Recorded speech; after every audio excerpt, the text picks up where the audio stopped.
Amigos, buenos días, bienvenidos aquí con ustedes, Juan Ramón Jiménez. Seguimos en nuestra charla, nuestras pláticas sobre temas que esperamos les sean a ustedes de su mayor interés.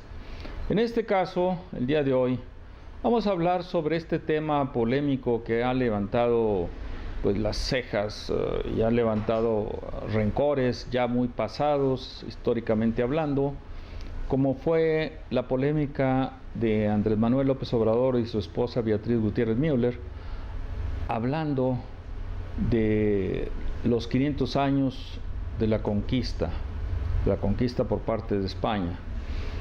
Este es un problema muy difícil para tratarlo así muy fácilmente en una hora, porque es de profundidad. Fueron 500 años de dominación española, donde México era la colonia, la Nueva España. Pero hay algunos elementos, algunos cables sueltos. Yo quiero principalmente plantear algo que la revista Proceso, aquí se la voy a mostrar aquí en pantalla, la revista Proceso, que para mí es una de las mejores que hay en el país, si no es que la mejor. ¿Sí? La revista Proceso plantea muy bien, correctamente, el tema que no, en mi punto de vista como académico, no supo plantear correctamente Andrés Manuel López Obrador y su esposa. ¿Por qué digo esto? Porque hay que tener sensibilidad. Un presidente de la República tiene que tener sensibilidad, no arrancarse con pleitos así muy bruscos, no muy bien razonados y diplomáticamente incorrectos. Han pasado 500 años, sí, son heridas que no se cierran, y precisamente la revista Proceso es una, para mi punto de vista, es una de las que puede plantear bien estos temas. En mi época de 2011, allá en mi ciudad matria, en Sabinas, Coahuila, de repente un río que por lo general todo el año está seco, hubo un huracán que rompió en las montañas ahí de la Sierra de Musquis, y el río traía un caudal increíble, como un Mississippi desbordado o un Amazonas. Llegó hasta mi casa, que está retirada como 1 kilómetro del lecho del río, y el agua me echó a perder prácticamente todos mis libros, todos mis apuntes desde primaria hasta doctorado. Y una de las cosas que más me dolió fue haber perdido todas las revistas Proceso. Se pueden buscar en el internet, hay CDs, etcétera, pero perder la colección, tocarla, como dice nuestro amigo Jesús Almerón, le mandamos un saludo, un gran historiador, dice: hay que tocarlos, hay que verlos, hay que a veces quedarse en alguna gráfica, etcétera. Entonces, eso es el punto del día de hoy. A este programa le hemos llamado Aztlán, e iniciamos con ese tema de Aztlán porque los historiadores no se han puesto de acuerdo. Algunos piensan que Aztlán, el mítico lugar donde venían los aztecas, está en Nayarit. A lo mejor están pensando en Miss Nayarit, allá Geraldine Ponce, pero no creo. Yo personalmente no lo creo, porque los aztecas no iban a dejar un paraíso para venirse, para emigrar. Yo lo que creo son lo que han hecho algunos grandes historiadores, Miguel León Portilla entre ellos, que planteaba con elementos de que Aztlán se encontraba en lo que ahora podríamos llamar en la parte norte de Chihuahua y Nuevo México, en esa zona, donde posteriormente vinieron el mito de las 7 ciudades de Cíbola, que nunca las encontraron, pero eran zonas de oro, lo cual el mito con la realidad sí está más o menos real. Esa zona de Chihuahua es rica, muy rica en oro. Entonces sí es posible que hubieran las 7 ciudades de oro de Cíbola. Pero el punto es que desde ahí pudieron haber venido los aztecas, desde ahí viene ese mito de Aztlán, porque los rarámuris o tarahumaras, como se les dice, tienen lenguajes parecidos, el idioma tiene las mismas reglas del náhuatl. Entonces toda esa zona, posteriormente un imperio que no fructificó, un imperio fallido que fue el de los apaches, pues todavía está presente en esas partes del norte de la República. Entonces el punto ahí es que Aztlán puede venir de esas zonas, y el Aztlán mítico pues viene pues precisamente de las famosas 7 tribus. Una de esas tribus era la de la serpiente, que era la de los aztecas. Por eso los aztecas siempre adoraron las serpientes. Y pues con un paréntesis muy desagradable, pero la realidad es que nuestros políticos son verdaderamente reptilianos, son herederos de las serpientes, porque no hacen nada por investigar, no hacen nada por desarrollar, no hacen nada por darle dinero a la cultura, a la investigación histórica, etcétera, porque no deja, prácticamente no deja, y lo que quieren es relumbrón prácticamente. Pero sigamos. Aztlán, el mítico Aztlán. En 1519, que era lo que festejaba Andrés Manuel allá en Tabasco, los tabasqueños de hecho son, la gran mayoría, son anti-españoles, o sea, es una realidad. Entonces le brotó lo anti-local, lo anti-español ahí, porque la primera batalla que desarrolla Cortés pues se dio precisamente en Centla, y se cumplían 500 años de la batalla de Centla. Pero había un cacique, Tabasco, que en la entrada de Villahermosa está un monumento dedicado a este cacique, que fue el que confrontó directamente a los españoles. Pero este cacique era el dueño prácticamente de esa hermosa mujer que se llamaba Malintzin, y Malintzin, al verla a Cortés, pues quedó enamorado de esta mujer. Fue su amante, fue su asesora, fue su traductora, inclusive fue su jefa de inteligencia. Pero de ahí viene el mote de malinchismo, de Malintzin, la Malinche, doña Marina, ya bautizada con la Iglesia Católica, que venía de la zona de Coatzacoalcos. Otra paréntesis, Coatzacoalcos en la época presente, pues de ahí viene la secretaria de Energía, Rocío Nale. De ahí está la mafia de los Hayek, que controlan los muelles de Coatzacoalcos, y de ahí inicia la Chontalpa, ese dicho chontal que me gusta mucho, que estábamos mejor cuando estábamos peor. Yo creo que se aplica a las épocas presentes.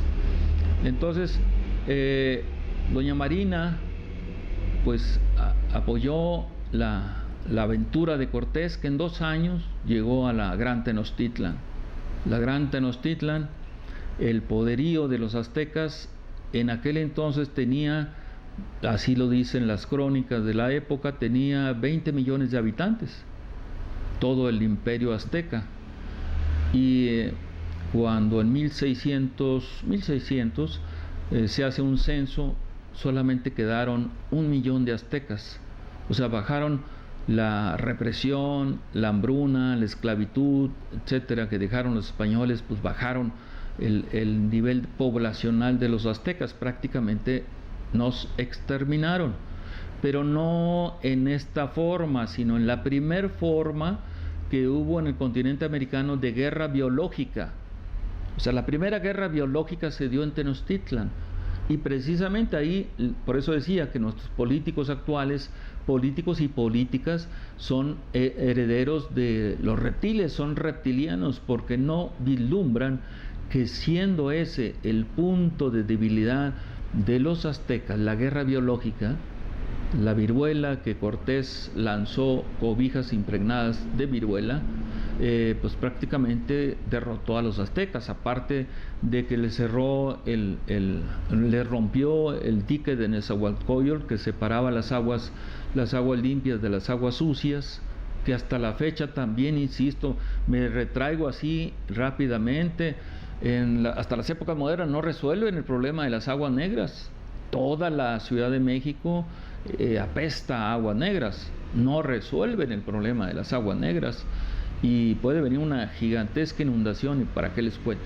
Pero insisto, regreso al tema. Entonces Cortés vence a los aztecas en base a la estrategia de cortarles el agua o mezclarles el agua limpia con el agua sucia, en base al sitio que generó ahí, porque pues eran 400, aproximadamente 500 los españoles que sitiaron la Ciudad de México, pero estaban apoyados por 100,000 guerreros tlaxcaltecas, que eran los enemigos mortales de los aztecas. O sea, cualquier imperio tiene enemigos.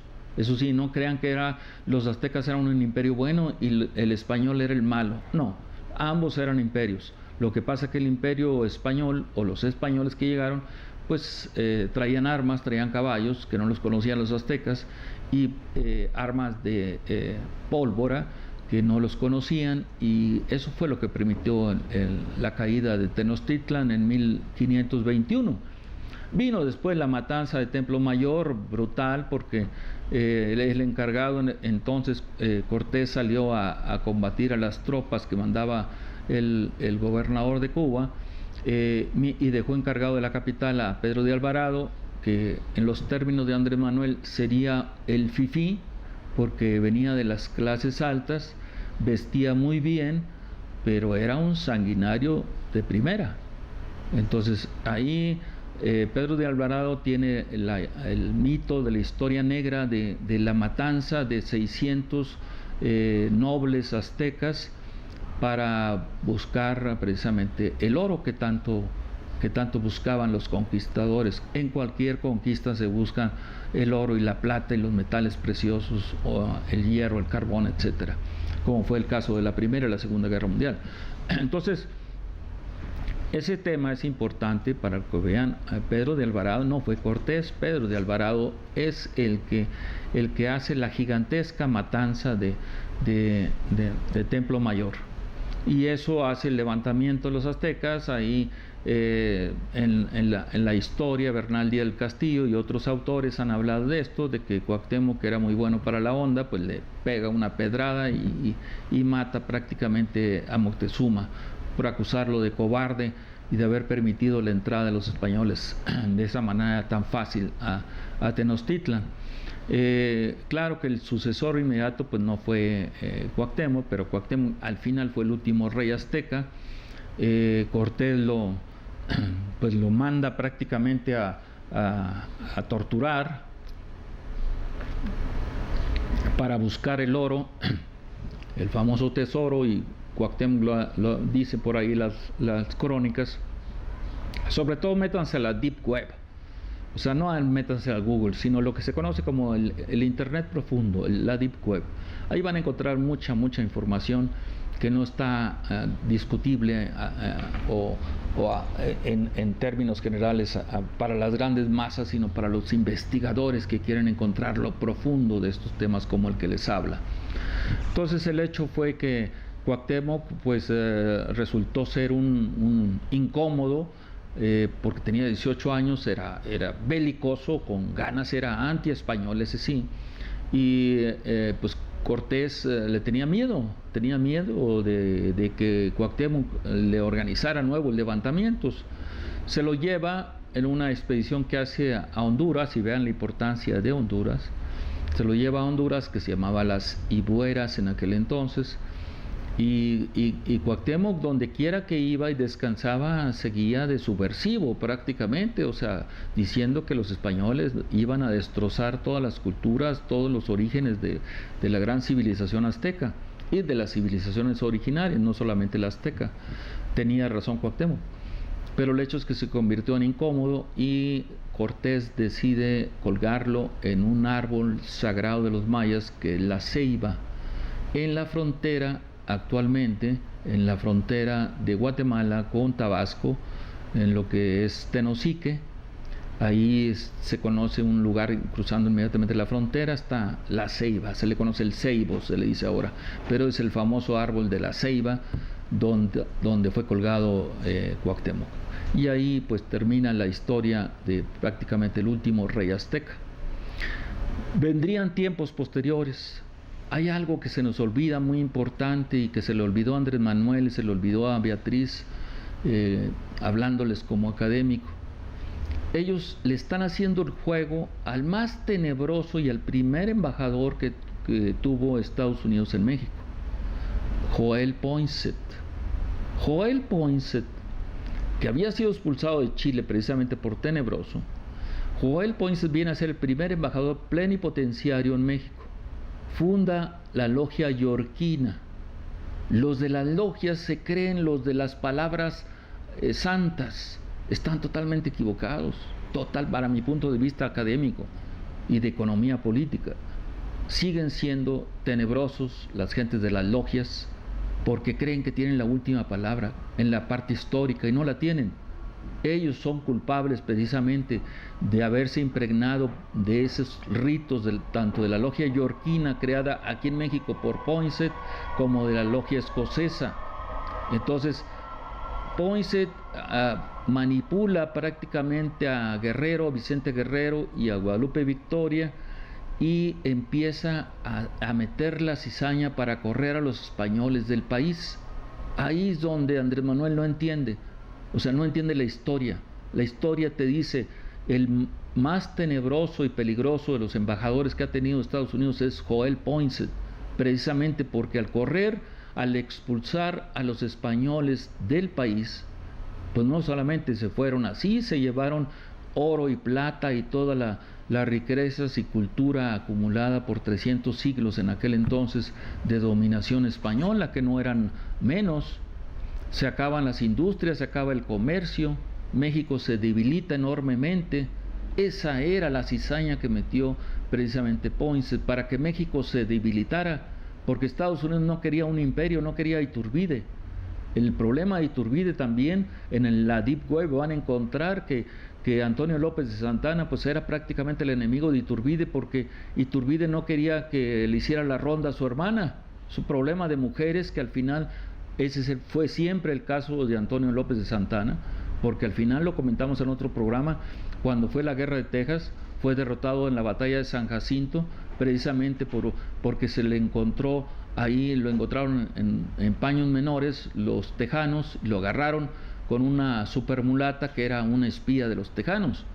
Entonces siempre anduvo metido Antonio López de Santana en ese tipo de problemas. Inclusive es el culpable también de la invasión de Estados Unidos a México, porque el grueso del ejército de Estados Unidos estaba entrando por Monterrey, y en la batalla de Buenavista, que ya había ganado Santana, la batalla de Buenavista estaban ya derrotados los estadounidenses, pero Buenavista estaba en lo que es ahora la escuela Antonio Narro, ahí en Saltillo. Entonces no terminó por acabar con el ejército de Estados Unidos, y se regresó corriendo a la Ciudad de México porque le habían dicho que había política en contra de él.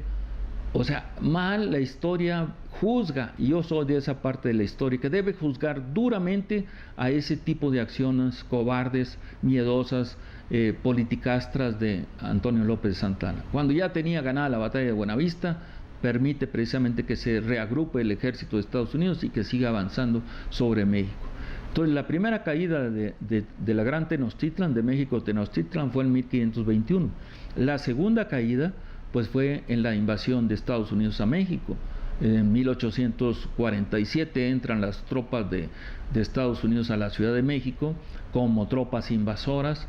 La población de la Ciudad de México se levantó, hicieron batallones civiles para combatir cuadra por cuadra con piedras apedradas contra el ejército invasor.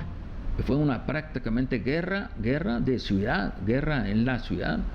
Entonces Estados Unidos estaba verdaderamente aislado, sus tropas estaban en lo que ahora es la colonia Portales y cerquita del metro Ermita, y pues prácticamente estaban asustadas las tropas de Estados Unidos. Aparte había levantamientos internos. Recuerden el batallón de San Patricio, los irlandeses que eran católicos se levantaron contra las matanzas que estaban organizando Estados Unidos en México. Entonces se levantan y fueron totalmente apabullados, fueron ejecutados, fueron colgados, etcétera.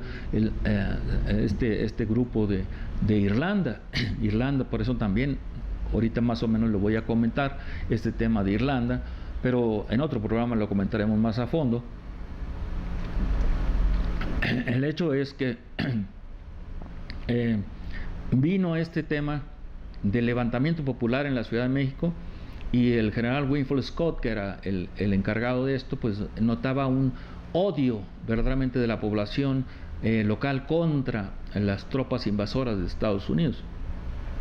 Se retiran cuando ya se firman los tratados de Guadalupe Hidalgo, que para mi punto de vista los que son verdaderos historiadores deben estudiar a fondo y con detalle, con lupa, esa firma del Tratado de Guadalupe Hidalgo, porque los chicanos que lo han hecho del lado actualmente de Estados Unidos han demostrado que se dejaron de pagar dineros, que se habló de cierta cantidad de dinero que se dejaron de pagar. Eso a valor presente, pues imagínense lo que significaría el regreso de Texas o de California o inclusive de Nuevo México a México, pero no tenemos gente valiente en el sector político que le pida a Estados Unidos esto. Ya ven últimamente a Andrés Manuel, pues no, muy valiente con España, pero muy temeroso con Estados Unidos. Entonces, hasta la fecha, ningún presidente ha tenido el valor de reclamarle, ponerse frente a frente con la historia por delante, con las leyes por delante, para negociar con Estados Unidos qué pasó con el Tratado de Guadalupe Hidalgo. Entonces, ahí es una cosa muy importante. Luego vendría la tercera caída de la Ciudad de México, en el caso de Francia, cuando los franceses encabezados por Maximiliano pues vinieron al país y tomaron la Ciudad de México, creo que fue en 1863 si no me equivoco, por el mariscal Forey. A diferencia de la entrada de Estados Unidos, a diferencia de la entrada de los españoles, los franceses entraron con el apoyo de la población, sobre todo la población conservadora, pero la población popular no se levantó tampoco. O sea, hubo acuerdos, hubo arreglos, es la buena diplomacia, que en este caso supieron hacer bien los franceses, llegan perfectamente a la Ciudad de México. Maximiliano, de ser siempre fue un liberal, en términos europeos, Maximiliano fue un liberal, y al llegar a México pues no dejó de ser liberal, inclusive ya los conservadores lo veían mal, ya lo querían eliminar porque estaba resultando más liberal que Juárez. Inclusive la obra máxima constructora de Maximiliano fue el Paseo de la Reforma, y vean la clase política cómo tiene el Paseo de la Reforma, hecho una asquerosidad total. Entonces esa fue la tercera caída de la Ciudad de México. Estoy hablando la primera, 1521, 1847 y 1863, cuando fuimos invadidos prácticamente por las potencias de España, Estados Unidos y Francia. Siendo México verdaderamente una potencia, pues se encontraron con ese tipo de problemas. Entonces hemos llegado a un punto en donde 1914 las tropas populares de Villa y Zapata entraron a la Ciudad de México, y ustedes pónganse a estudiar en el internet y van a encontrar que en 1914 la Ciudad de México vivió la peor hambruna que haya tenido. La gente salía en las noches a buscar ratas o gatos o perros para comérselos. ¿Por qué? Porque los villistas y los zapatistas no tenían forma de administrar una gran ciudad como es la Ciudad de México. Entonces, cuando verdaderamente en términos de economía política, cuando el lumpen llega al poder, pues no sabe qué hacer con el poder, y así le resultó a Zapata y a Villa, siendo los grandes ídolos populares hasta la fecha. No supieron administrar la gran Ciudad de México, y la Ciudad de México vivió la peor hambruna que haya tenido en todas sus épocas. Entonces llegamos a las épocas presentes. Lo quiero hacer rápidamente para llegar al punto clave de lo que es este programa. Para mi punto de vista, dentro de la academia debe ser siempre crítica, si no se convierte en propagandística. Igual la prensa tiene que ser crítica, si no se convierte en propaganda. Por lo tanto, desde la economía política, la Ciudad de México ya no aguanta más. Tenemos el primer problema en la Ciudad de México actualmente: una sobrepoblación enorme, gigantesca. La propuesta de Andrés Manuel está correcta, vamos a descentralizar, pero no a tontas y a locas. O sea, si se quiere descentralizar la Ciudad de México, tendrías que buscar una nueva capital de la República. La República está muy desfallecida, está muy gris, se está muriendo la República. Por eso, inclusive en los spots de Andrés Manuel y su gente dicen Gobierno de México, no dicen Gobierno de la República. Entonces quiere decir que no son republicanos, por más que ellos digan que son juaristas, no son republicanos. porque dice claramente los spots, Gobierno de México.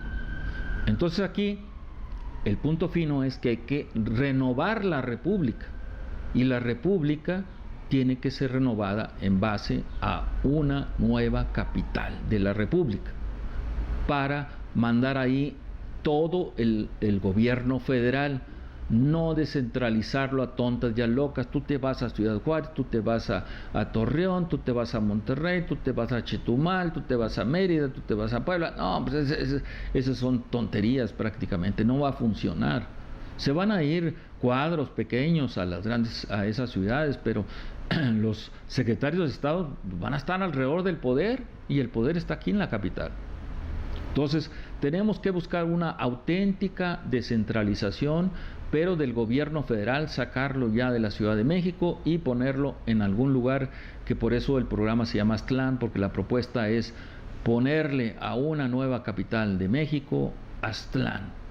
O sea, en base al origen mismo de los aztecas, en defensa de Cuauhtémoc, en defensa de todas esas enormes construcciones que hicieron los aztecas, en ese nombre buscarlo. Claro, ahora se tendría que hacer de manera moderna, no a tontas y a locas, sino con los mejores urbanistas del país, los mejores economistas, sociólogos, politólogos, abogados, o sea, hacer un consenso de lo mejor de este país, no de lo peor, sino de lo mejor, para buscar dónde ubicar una nueva capital de la República. Es necesario darle valor y fuerza a la República. ¿Por qué? Porque el modelo azteca hasta la fecha es un modelo colonial o neocolonial.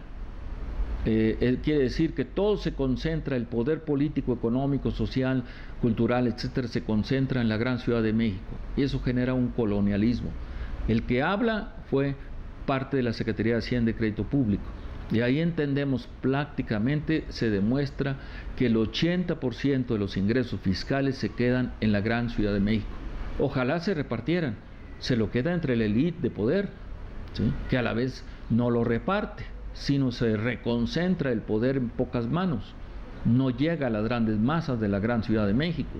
Entonces, por lo tanto, es necesario acabar con ese colonialismo interno que tiene la Ciudad de México sobre el resto del país, como con un reparto fiscal eficiente. Por eso en otro programa hablaremos sobre la necesidad de una convención nacional hacendaria. Es necesaria una convención nacional hacendaria para que reparta la riqueza de este país, y para que la Ciudad de México se transfiera, el poder central, el poder federal se transfiera a otra parte de la República. Lo hizo Brasil con Brasilia, lo hizo Estados Unidos con Washington. ¿Por qué no lo vamos a hacer nosotros?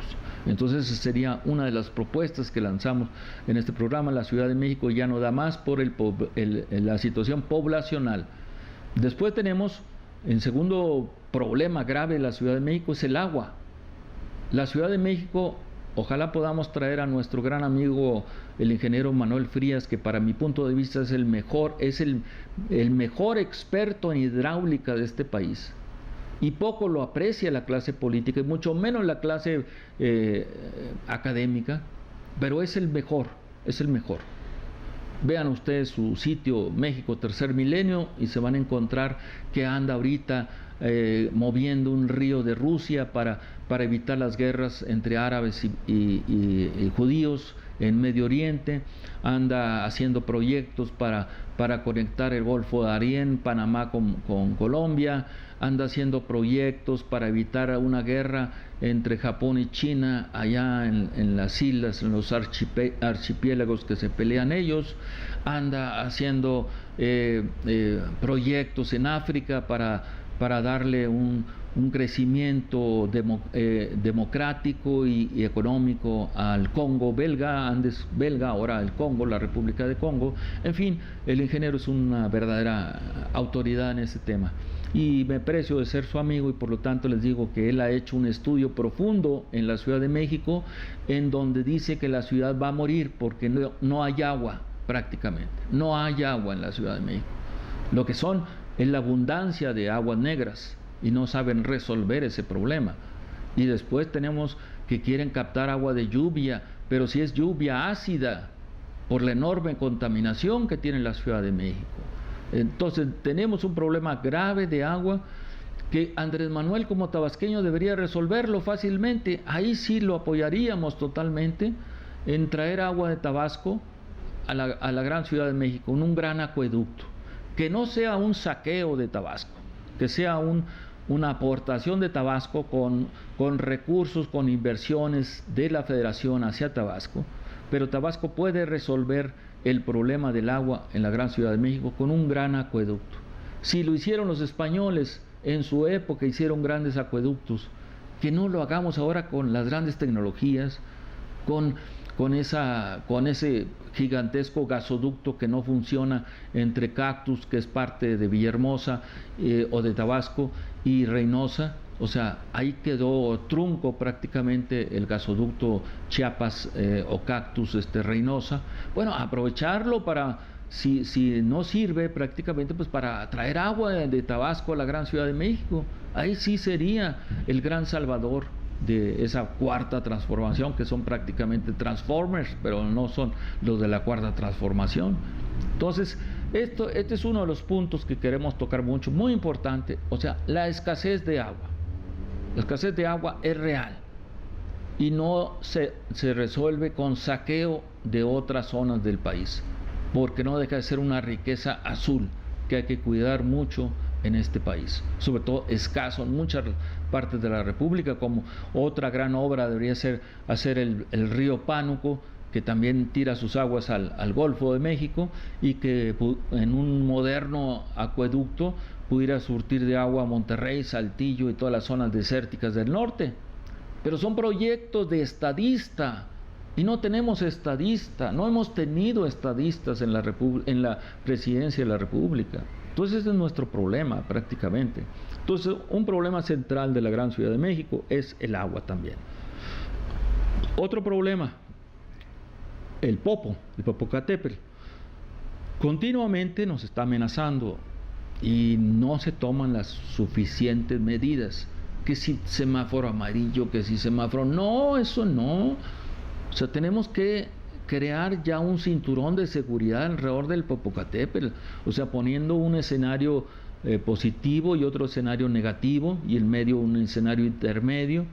Pero de una explosión del Popocatépetl, con la fuerza que tiene el gigante y con lo peligroso que está cerca de la Ciudad de México, pues verdaderamente sería desastroso para esto que la gran ciudad cayera precisamente en una explosión del Popocatépetl o en un gran terremoto, que es otro grande de los problemas que tenemos, lo acabamos de sufrir.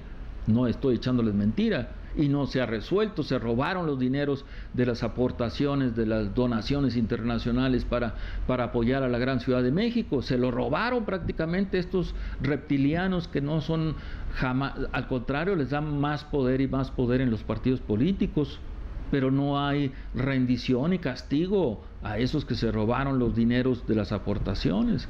Entonces, ¿cómo vamos a resolver esos grandes problemas de una gigantesca capital que está considerada la tercera más importante del mundo, si no tenemos una clase política que esté a ese nivel? Si nos estamos entrando, siempre dejando entrar a los peores de los peores, en lugar de que metan a los mejores de este país, que sí los hay. Entonces, eso es la crítica académica, la crítica de economía política, que la crítica desde izquierda que se hace a un gobierno que se llama de izquierda, porque yo me considero de izquierda, o sea, prácticamente. Entonces, el punto, la contaminación es enorme, grave. Hay mucha gente enferma de tos, andan hasta con tapabocas, prácticamente como si estuviéramos en una epidemia. Yo he tenido problemas de tos fuerte, ¿sí? No, es decir, no se miden los IMECAS, ya no se miden los IMECAS, para no asustar al inversionista extranjero. Entonces, los IMECAS eran necesarios que se le regresaran a la UNAM. Se le quedaron la Secretaría de Gobernación y lo maneja políticamente, pero el problema es de las IMECAS. Entonces ahí tenemos un problema también muy grave en el término de medición de la contaminación, y lo que llueve muchas veces es lluvia ácida, ¿sí? Entonces no es lluvia para recolectar, esa lluvia no sirve prácticamente. Entonces, ese es otro de los graves problemas que tenemos en la megalópolis azteca, 20 millones o 25 millones de habitantes en toda su área metropolitana. El problema de las inundaciones, en la época que viene, cuando es el verano, se convierte prácticamente en el invierno aquí en la gran Ciudad de México, un clima fabuloso, un clima para vivir bien, una enorme y bella ciudad como la Ciudad de México, pero prácticamente también, o sea, no tenemos problemas, andan desasolvando en la época de lluvias prácticamente. Y esto nos está generando graves problemas también. Siempre ha habido grandes inundaciones en la gran Ciudad de México y esto es lo que no se debe de olvidar. Tenemos luego otro problema grave que está surgiendo a partir del bando 5 que hizo Andrés Manuel cuando fue jefe de gobierno en la Ciudad de México, un bando populista tratando de ayudar a las gentes pobres, a la gente que no tenía casa, y que se convirtió prácticamente, así lo es en la fecha actual, en una mafia inmobiliaria. O sea, la gran Ciudad de México está siendo destrozada por intereses prácticamente de dos grupos étnicos que en Medio Oriente se odian, que son judíos y libaneses, y aquí en México se asocian.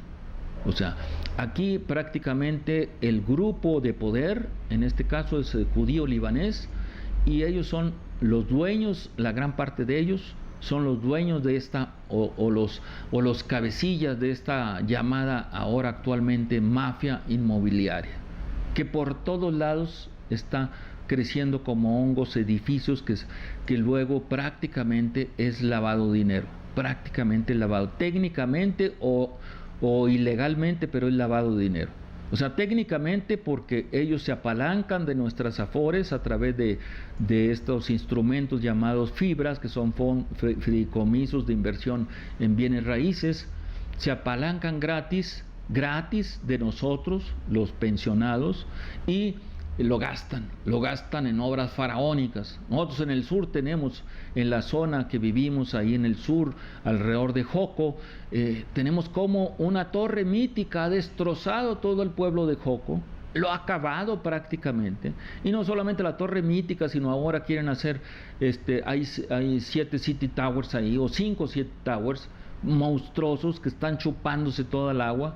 No hay agua ya en ciertas partes de la delegación Benito Juárez, una de las más fuertes delegaciones en la Ciudad de México, porque se la está chupando los City Towers y se la está chupando la Torre Mítica. Y la Torre Mítica, ¿a dónde va a desalojar las aguas negras? A Río Churubusco, y el Río Churubusco ya está saturado, igual que el Río Mixcoac y todos los ríos que antes eran bellos en esta gigantesca ciudad y ahora se han convertido en letrinas prácticamente. Entonces, esos son los graves problemas que hacen imposible ya la vida en la gran Ciudad de México, y por eso la necesidad, insisto, la necesidad de cambiar la capital federal a otro lugar, que sea escogido por los mejores técnicos de este país, los mejores técnicos, ¿sí? Y luego ratificado por técnicos internacionales, para escoger una verdadera nueva capital que se llame Aztlán, ¿sí? Entonces ahí tenemos esta mafia inmobiliaria que está acabando con la Ciudad de México. Luego tenemos los sistemas de vialidad. La Ciudad de México prácticamente es inviable ya en vialidad, donde quiera son atascos, embotellamientos. El metro, verdaderamente la obra fabulosa de Gustavo Díaz Ordaz, donde había edecanes para que entraras tú al metro cuando se inauguró. Vean lo que ha resultado ahora el metro, totalmente destruido. Las instalaciones del metro verdaderamente de cuarto mundo o de inframundo. No se sabe dónde están los PCBs, estos que son altamente volátiles, que dicen por ahí la gente del metro, por más que hemos hecho investigación, parece que es un tema tabú. ¿Dónde están los PCBs, los ascareles de las baterías del metro? ¿Dónde guardan las baterías echadas a perder del metro? Dicen que están en uno de los túneles de conexión entre la línea de Universidad y la línea 1, y no sabemos, pero ahí si no se cuida, en cualquier descuido humano, y que los hay muchos en el metro, puede ocasionar una muerte instantánea de 5 millones de gentes que son las que utilizan el metro. O sea, ahí estamos hablando de temas serios que la gente profesional debe de investigar, no dejarse en la mano de los políticos. Los políticos solamente te dicen, se toman la fotografía, la mandan al internet, la mandan en Twitter, etcétera, pero no funciona así. tiene que ser gobernabilidad, gobernanza real, y no la estamos viendo en el metro, que es la parte medular que mueve 5 millones o más de gentes, que genera prácticamente, ustedes multipliquen 5 millones por 5 pesos y van a ver que es $1 millón diario lo que genera el metro. Entonces, ¿dónde está ese dinero del metro? Donde quiera están derruidas las escaleras, ya las estaciones de transferencia se hacen verdaderamente, hay peleas de hombres, mujeres, etcétera, porque ya chocan en esas transferencias. Vayan ustedes a la estación Pantitlán y es la entrada al infierno verdaderamente. Entonces tenemos que luchar por eso, lo estamos haciendo en este programa, tocando los puntos medulares para que vean la necesidad de que tenemos que buscar desde el punto de vista de la izquierda prácticamente, porque la derecha solamente busca negocios y la izquierda busca el reparto, el Estado benefactor de verdad, no de mentiritas. Entonces ahí es donde tenemos que buscar estos temas, buscarlos con realidad. Es decir, esa estación de Pantitlán verdaderamente es un infierno de gente, ¿sí? Ahí ya quisiera ver a los políticos a las horas pico, para que traten de soltar sus camaritas, sus flashes y todo, para ver qué pasa, ¿sí? Pero el metro tiene que ser resuelto. Vean, tuve la fortuna de estar en Bruselas hace tiempo.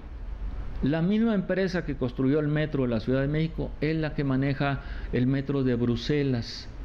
Es un metro fabuloso, no hay boletos, la gente entra, ¿sí? Tiene que pagar, obviamente, una cartilla, ¿sí?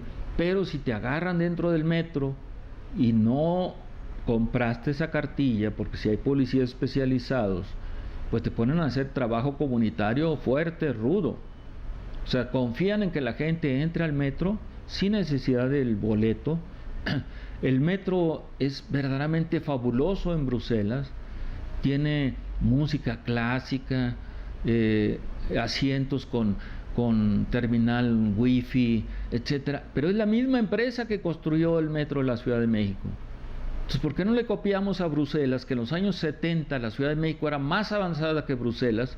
Bruselas era un lupanar prácticamente de Europa, y ahora van ustedes a ver a Bruselas, está toda cuidada, la reina anda, en las noches se viste de paisana para ver en dónde contaminan o qué hacen la gente en contra del medio ambiente, y lo reporta la policía. Inmediatamente la policía actúa y castiga, y aquí en México no hay castigo. Entonces, este es otro de los grandes problemas, para que vean que tenemos que tener un metro a la altura de ser el tercer polo urbano más importante del mundo. El primero es Londres, el segundo es Río y el tercero es la Ciudad de México. En poderío, en concentración de poder, en concentración de riqueza, etcétera, etcétera. Eso lo mencionó The Economist hace tiempo. Pero si no tenemos un metro eficiente, no vamos a tener una ciudadanía que esté a la altura también de resolver los problemas que tenemos. Insisto, mafia inmobiliaria, Metrobús, también agotado el sistema de transporte Metrobús, y sobre todo que para negocio de los políticos se trae un diésel de mala calidad. Dicen que el diésel pues se trae de China, y es un diésel malo, altamente contaminante, pero es negocio de políticos. Entonces, ¿por qué no ponen el Metrobús eléctrico? O sea, como lo tiene Bruselas. Bruselas tiene Metrobús eléctrico.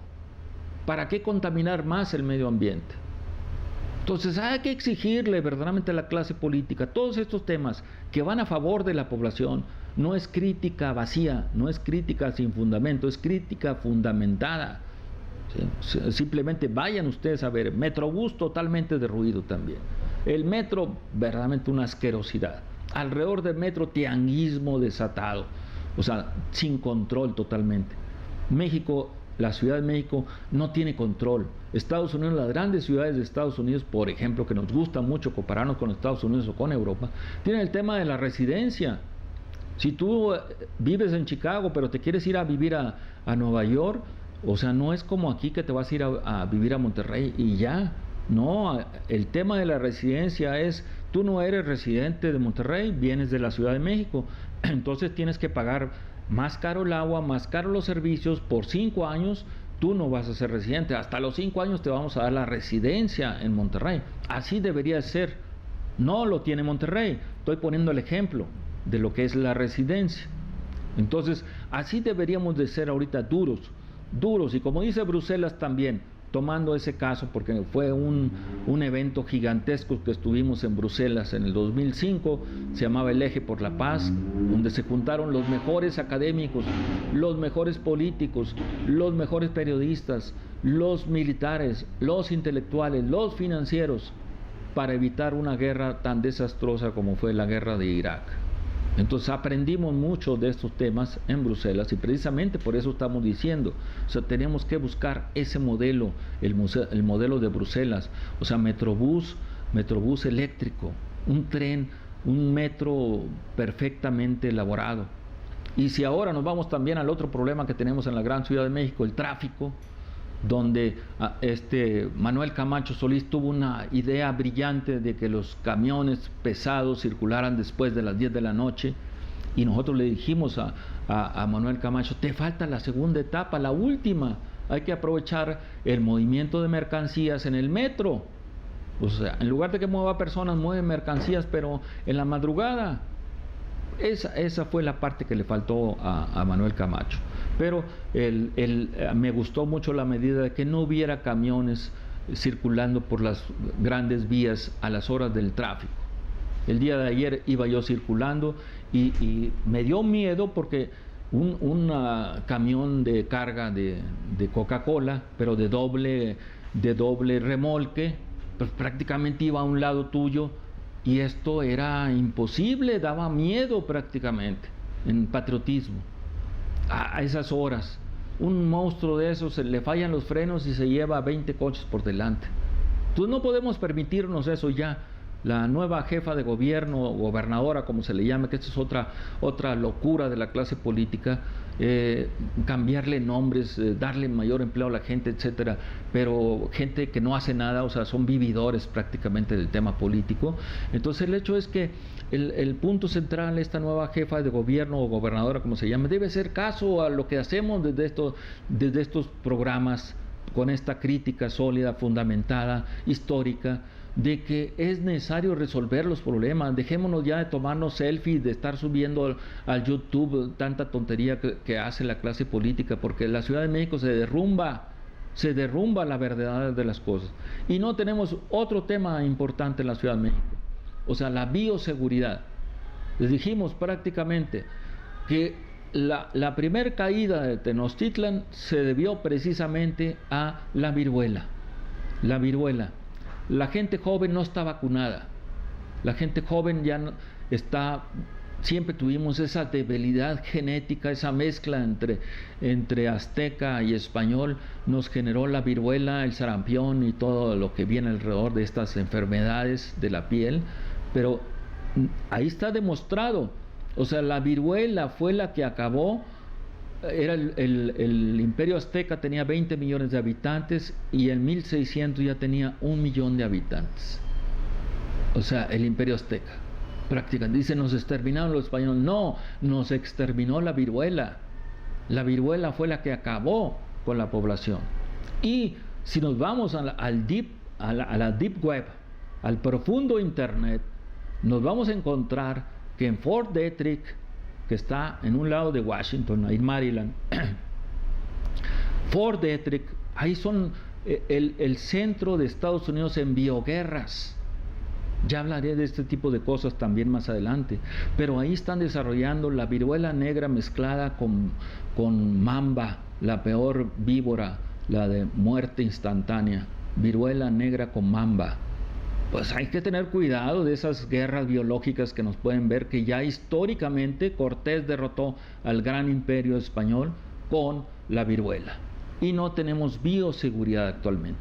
Vemos que tenemos mascotitas, no tenemos gatos que no saben cazar, tenemos perros que defecan en los parques públicos, verdaderamente, ¿sí? Una enorme cantidad de perros, ya es probablemente 2 o 3 veces la población de seres humanos, y no que tengamos nada contra los canes, son verdaderos niños peludos con abrigo, pero el Estado debe tener políticas públicas claras para controlar la población canina, así como debe tener una regulación en la población humana a través de la residencia.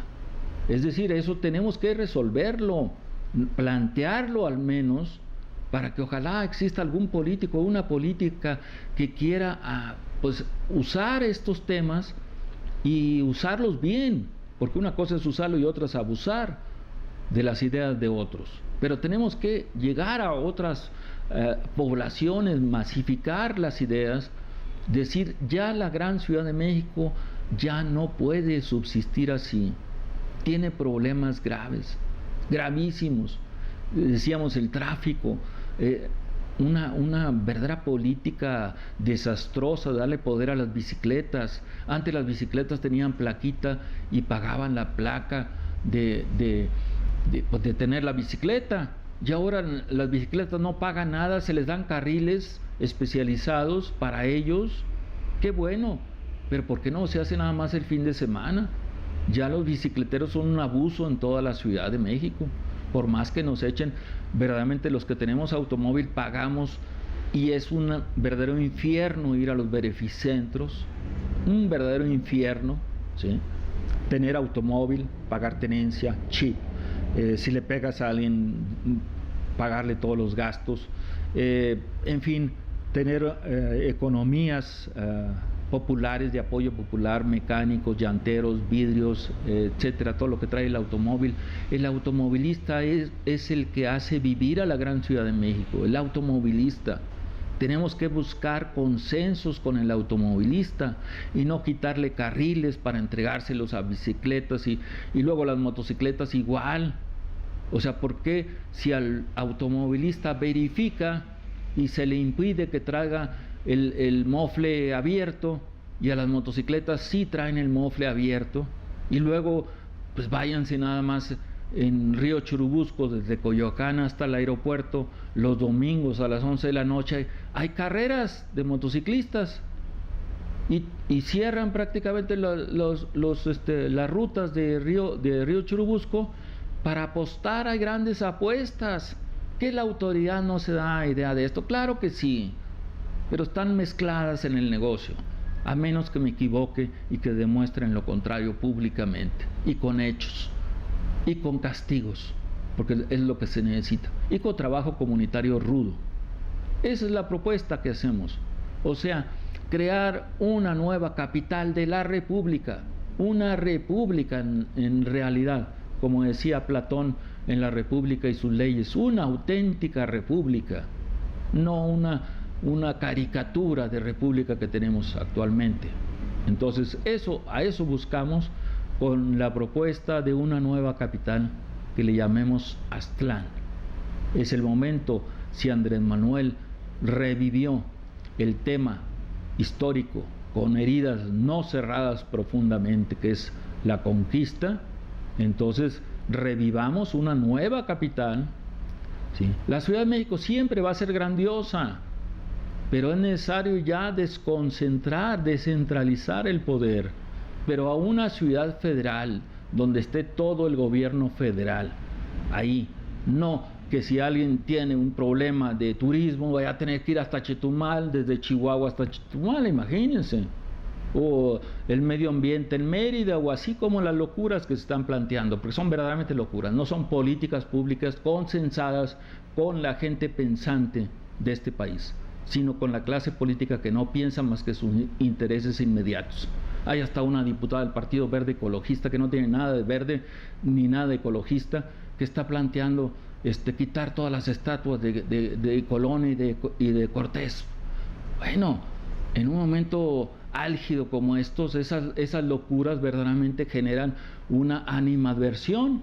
En lugar de generar políticas diplomáticas de avance, porque este país está en una situación económicamente débil, en lugar de generar con Europa, con España, ahorita Cataluña nos apoyó a Andrés Manuel, bueno, hagamos un acuerdo con Cataluña, Vayamos con Cataluña y decir, sí, de acuerdo, asóciate, hagamos un tratado de libre comercio, Cataluña y México, en gracias a ese apoyo que me estás dando.